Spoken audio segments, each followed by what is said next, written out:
That's right. That's right. Awurade sane abahwe omo. Unya sika wonum. Na hwe nya bema na obefa Abigail akwa. That's right. Woye dia safambro. Sadia Selina afa bema 10 gram no. Ono so hwe di no se David. Be fa bema 10 gram se amoame. Ati beye balance equation. Hallelujah. Amen. Ati enna yenu ba Abigail Opoku. One yenu bema Emmanuel.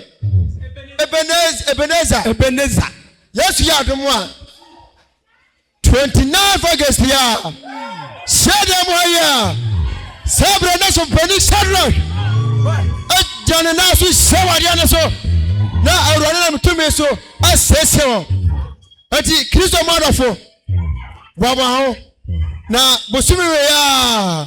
Yes, you adma bosumi send pep. Owo akran.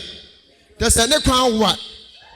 Ana minim kwan kura wo fa so a otu krahwi to Abuakwa Canaan. Hey! Sasa me de o se hwehwem. Se from nkai no wato. Na would bedru adwoso wan kwa na secretary mo na tra ho na ba ya Abuakwa. Hey! Na ba ya so a oba 10 gram wo safu mu. Na ojira se police nya aja oboye ma ho ban. Obefa na ko. Ati asafu mu ma ni nyina no. Owura. Ade se utua ayima omansa. Ya jim patansa. Esanse ye police ni ba wo de na ekọ. Ati Yesu ya adom a emama ya kan na won so boaboa ho. Amen. Efri enu so na ebe obi so. Oh, hallelujah. Amen. Ati Yesu ya adom a 29th August.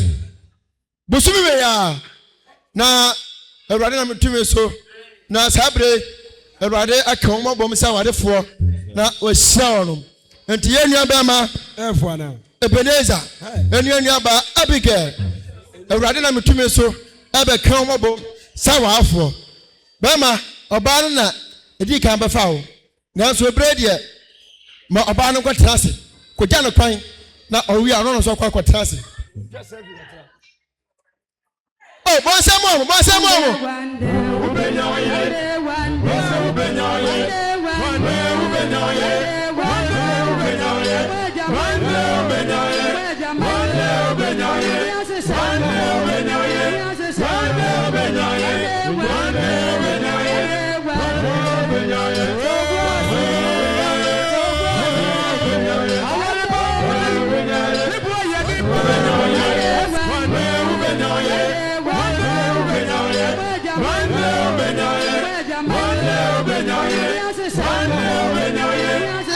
Majo nyame.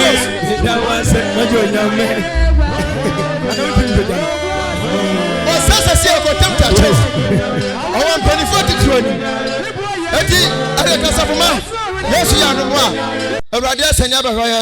Obesa eti boabo ho na ededu ho a fa ho tete. Ye mata enua ba ma yachi. Ye nua ba ma owo nkran. All the way from Kaswa. Anya sa ana awurade de no abeka yensa se amafa enua ba yi eva no ko nkran. Eti nyina e mata kire na ayefro no enhye awurade din animonyam on the 29th August. Bosumi we ya na dwade no sabre ekoso de ne awurade o hira da.